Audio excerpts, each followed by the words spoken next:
السلام علیکم ورحمۃ اللہ وبرکاتہ۔ 1 منٹ کا مدرسہ، سبق نمبر 35۔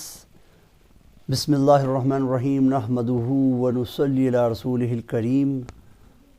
ترجمہ نماز احد کے معنی ایک ہیں۔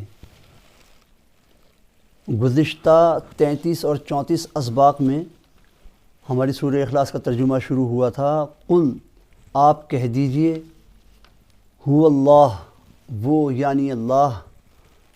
اور آج کا سبق میں ہے احد کے معنی ایک ہیں۔ قل هو اللہ احد کے معنی ہوئے آپ کہہ دیجئے وہ یعنی اللہ ایک ہے۔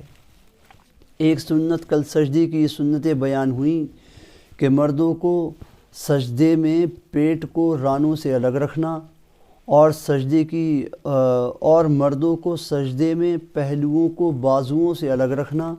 اور آج کا سبق سنت نمبر 3، مردوں کو کوہنیوں کو زمین سے الگ رکھنا۔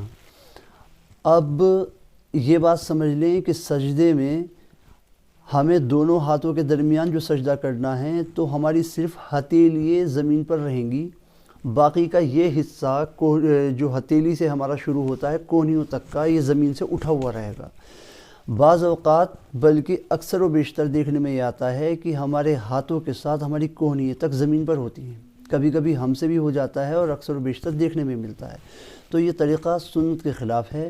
اصل طریقہ سنت کا یہ ہے کہ اپنی ہتھیلیوں کو سجدے کی جگہ پر رکھنا ہے اور دونوں ہاتھوں کے درمیان سجدہ کرنا ہے، پھر اپنی کوہنیوں کو زمین سے جدا رکھنا ہے، زمین سے اٹھا کر رکھنا ہے۔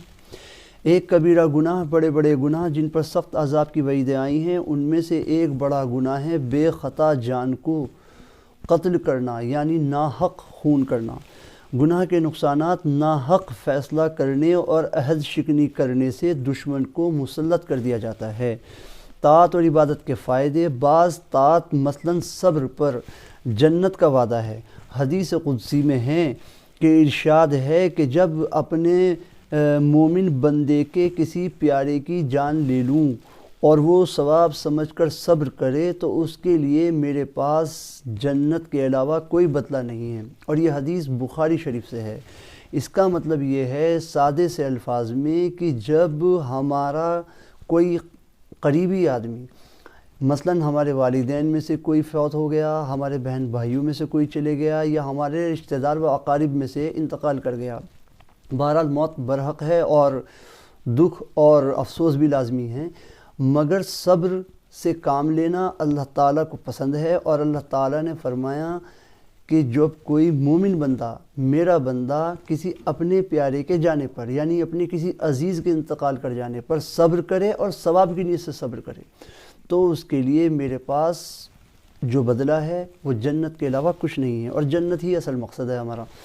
تو اللہ تعالیٰ سے دعا فرمائیے اللہ تعالیٰ ہمیں صبر کرنے والوں میں بھی شمار فرمائیں اور پڑھنے، کہنے، سننے سے زیادہ عمل کی توفیق عطا فرمائیں۔ السلام علیکم ورحمۃ اللہ وبرکاتہ۔